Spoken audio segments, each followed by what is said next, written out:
as we say hello to Lena and her curly hair. I love it. Free the curls. Yes. Free the curls. 15 minutes after the hour. So you think of Labor Day, you think, okay, long weekend, time to party and sleep in. But it's important to remember it did start as a celebration of the American worker. So we have Michelle Castrow from Workforce Solutions giving us the history lesson before the kids even head off to school. Hey, Michelle.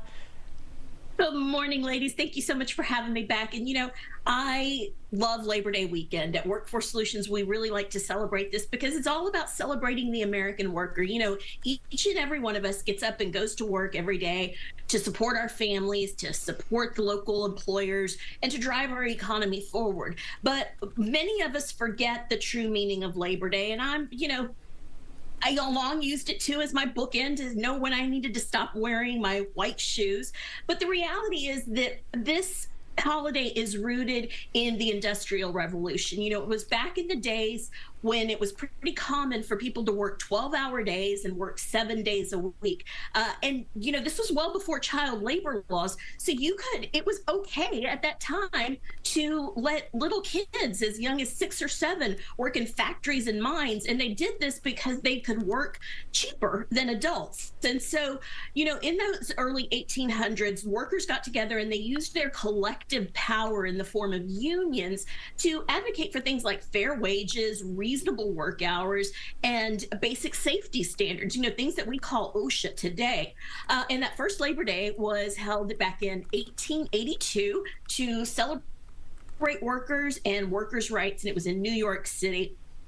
So, you know, the things that they fought for really affect the way that we work today. So those are things like weekends and 40-hour work weeks, safe environments, and even payroll protection, you know, minimum wage. Even though it's many of us don't work there, we still want to know that we're going to get paid for the work that we do.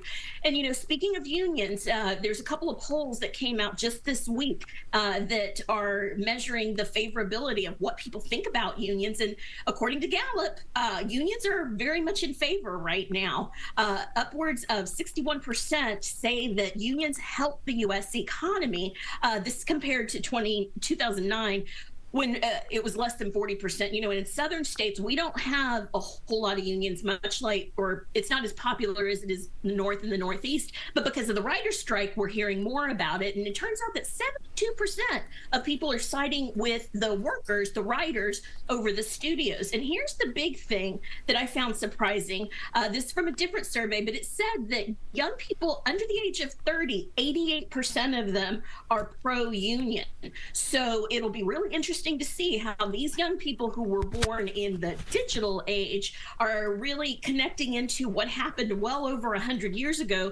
And we'll see if they use some of that same type of collective power to make changes in, you know, a workplace that's completely driven by data. So it'll be really interesting to see all this and see how our work continues to change moving forward. Michelle Castrow, have a beautiful Labor Day weekend. We appreciate all you do for us. Here's a look at some of those available jobs that you can find at workintexas.com. She's always pulling them for us, finding them in different parts of the area. You can always reach out to Workforce Solutions too, Monday through Friday.